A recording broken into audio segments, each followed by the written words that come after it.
So, it had been arranged that we would camp for the night in a private garden in Gethsemane on the edge of the city. And it was a nice place. Quiet, away from the crowds.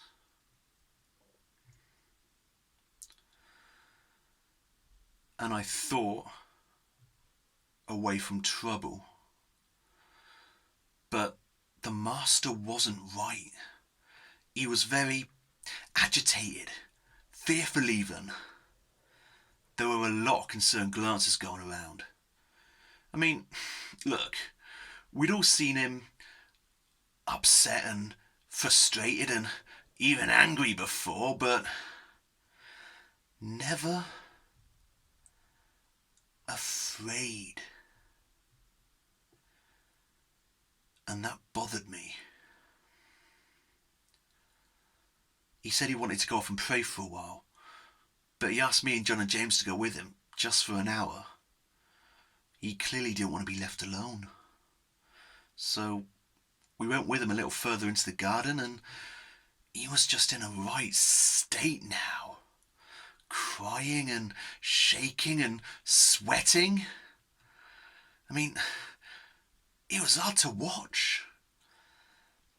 It was like he knew what was going to happen, and yet he was walking into it anyway, like a lamb to the bloody slaughter. He kept saying, "Father, is there some other way? Father, is there some other way?" Like all of this was a part of some kind of plan? It was hard to watch, actually. And it just went on and on.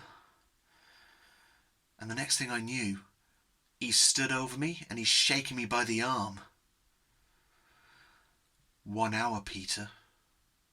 Was that too much to ask?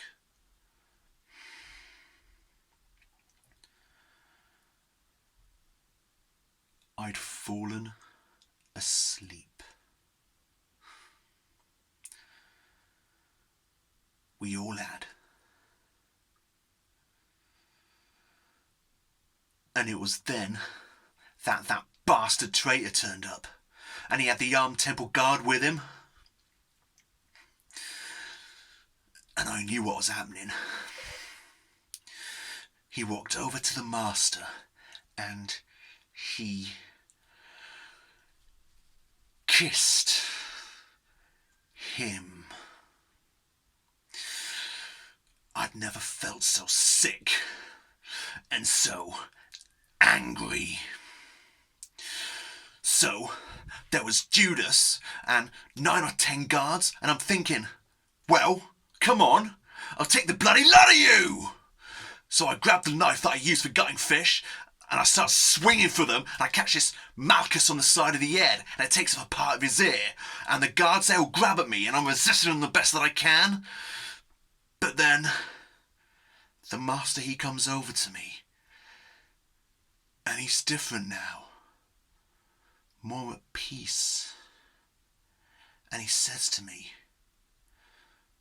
"Peter, drop the knife. You are no good with it anyway. Those that live by violence tend to die the same way." And he walked over and he picked up that severed bit of ear, put his hand on the side of Malchus's head, and he healed him. And this was one of the bastards that were out to get him?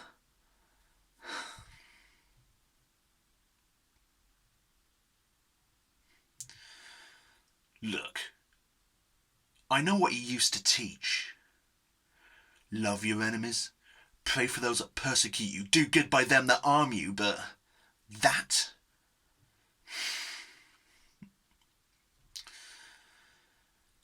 That was unforgivable.